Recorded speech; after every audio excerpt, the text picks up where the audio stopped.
Rasul sallallahu alaihi wasallam mengatakan bahwa beliau rindu kepada satu kelompok manusia yang Rasul sallallahu alaihi wasallam sebutkan mereka adalah kekasih-kekasihnya Rasulullah.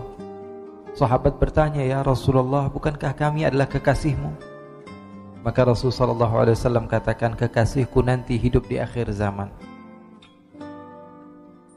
Mereka tidak berjumpa denganku, akan tetapi mereka berandai-andai untuk bisa berjumpa denganku, walaupun mereka dengan perjumpaan yang sementara itu, walaupun di dalam tidurnya berjumpa denganku, mereka berani mengorbankan harta mereka dan apa yang mereka miliki hanya untuk berjumpa kepadaku di dalam mimpinya."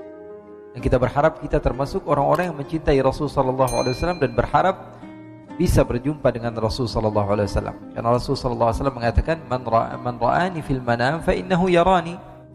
Orang yang berjumpa denganku di dalam tidurnya, riwayat Al-Imam Al-Bukhari, orang yang berjumpa denganku di dalam tidurnya, dia betul-betul melihatku. Karena sesungguhnya syaitan tidak bisa menyerupaiku. Fa inna syaitana la yatamathalu bi. Syaitan tidak bisa menyerupai Rasul sallallahu alaihi wasallam. Kalau kita berjumpa dengan Rasul dalam tidur kita, artinya kita betul-betul melihat Rasul sallallahu alaihi wasallam. Kita bisa betul-betul melihat baginda Rasul sallallahu alaihi wasallam. Dan mata kita yang penuh dengan maksiat ini, kita berharap pada Allah Subhanahu wa taala mampu Allah berikan kemampuan untuk bisa melihat kepada wajah indah baginda Rasul sallallahu alaihi wasallam. Terkadang kita ini tersipu malu, berpikir, apa pantas orang yang seperti saya ini bisa berjumpa dengan Rasul? Kalau ketika kita bersama guru kita, ulama kita, dan dia tahu bahwa kita melakukan satu kesalahan, terkadang kita menjauh dari beliau karena takut. Bayangkan Allah katakan bahwa sesungguhnya Rasulullah SAW melihat amaliyah kalian. Bahkan Rasul SAW tambahkan di dalam hadis Rasulullah, "Uridat alayya a'malu ummati." Sampai kepadaku amaliyah umatku. Amal saya dan antum semua sampai kepada Rasul. Yang berkata adalah ma yantiqu 'anil hawa in huwa illa wahyu yuha. Yang berkata adalah beliau yang tidak pernah berdusta. Beliau katakan bahwa sesungguhnya sampai kepadaku apa yang kalian lakukan. Antum lakukan di depan umum sampai kepada Rasul. Yang antum lakukan ketika antum sendirian sampai kepada Rasul, dan Rasul mengingat. Dan Rasul sallallahu alaihi wasallam mengetahui. Bahkan Rasul sallallahu alaihi wasallam katakan, "Fa in wajadtu khairan hamidullah." Kalau aku dapati mereka itu melakukan kebaikan, aku bersyukur kepada Allah. "Fa in wajadtu ghaira dzalik istaghfartu lahum." Kalau saya dapati mereka melakukan dosa, saya mintakan ampun kepada Allah untuk mereka. Sallu ala Nabi Muhammad. Insan yang mulia yang memerintahkan kepada kita untuk melakukan kebaikan. Ketika kita lakukan kebaikan, beliau akan bersyukur. Ketika kita tidak melakukan kebaikan yang beliau perintahkan, beliau memintakan ampun untuk kita. Nabi besar Muhammad sallallahu alaihi wa ala alihi wasallam. Andai kita berjumpa dengan Rasul dan Rasul sallallahu alaihi wasallam tahu apa yang pernah kita lakukan, dan setiap di antara kita adalah orang yang paling mengenal dirinya masing-masing,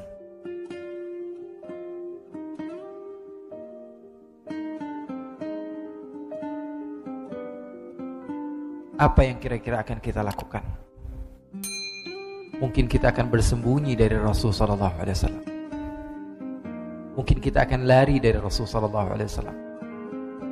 Mungkin kita akan berada di pojokan sana hanya memandang yang mana Rasulullah, yang mana Abu Bakar As-Siddiq, yang mana Umar bin Khattab. Saya malu, saya tidak pantas untuk duduk bersama mereka. Banyak orang-orang soleh yang di sekitar Rasul sallallahu alaihi wasallam. Banyak orang yang di dekat Rasul sallallahu alaihi wasallam adalah orang-orang yang dekat dengan Allah Subhanahu wa taala. Sementara saya siapa? Saya adalah makhluk yang hina yang penuh dengan dosa. Ikhwani, tapi tidak ada salahnya seorang hamba seperti saya dan antum, seorang hamba yang hina seperti saya, berandai-andai Rasul sallallahu alaihi wasallam, kita berkhidmah kepada Rasul sallallahu alaihi wasallam. Ketika Rasul duduk bersama sahabat-sahabatnya, kita yang mengambilkan air minum untuk Rasul sallallahu alaihi wasallam. Lalu Rasul sallallahu alaihi wasallam bertanya kepada kita, Apa kabarmu wahai anakku? Bagaimana kabar keluargamu? Bagaimana anak-anakmu? Bagaimana sekarang kamu rasakan nikmatnya syurga? Begitu nikmat bukan? Wahai anakku, kamu lihat, ini Abu Bakar As-Siddiq, sahabatku yang senantiasa kamu baca di dalam sejarah. Ini orangnya. Ini adalah Umar bin Khattab, ini adalah Uthman bin Affan, ini adalah Ali bin Abi Thalib, ini adalah Sa'ad bin Abi Waqqas, ini adalah Abdurrahman bin Auf. Nama-nama yang senantiasa kita dengar, mata kita mampu memandang kepada mereka. Saya kira boleh saja orang yang seperti kita berandai-andai, dan mudah-mudahan Allah Subhanahu wa taala kabulkan, karena Allah Subhanahu wa taala yang memiliki kehendak, dan Allah mampu untuk melakukan apapun yang menurut manusia itu adalah sesuatu yang tidak mungkin. Seseorang berkata, bagaimana mungkin Rasulullah SAW bisa datang di satu tempat kemudian di tempat lain? Seorang akan berkata, bagaimana mungkin Rasulullah SAW melakukan ini sementara umatnya begitu banyak? Mana mungkin setiap umat dari zaman Rasul sampai sekarang bisa semuanya berjumpa dengan Rasul sallallahu alaihi wasallam. Kita katakan bahwa ketika kita berbicara seperti ini, ada yang buat live. Jangankan di tempat ini saja, tapi sahabat-sahabat kita yang menontonnya dari Malaysia, dari Singapura, dari Brunei, bahkan dari Eropa, dari mana-mana tempat, orangnya satu tapi yang menonton banyak. Allah tunjukkan kemampuan Allah Subhanahu wa taala, qudratullah. Dunia saja bisa begitu. Satu orang yang berada di satu tempat bisa disaksikan oleh orang-orang di beberapa tempat. Artinya Allah Maha Mampu. Hanya saja otak kita yang tidak pernah sampai. Setelah ada sesuatu yang bisa masuk di dalam akal pikiran kita, baru kita mengatakan, oh iya ya, ternyata bisa juga. Itulah manusia yang lemah.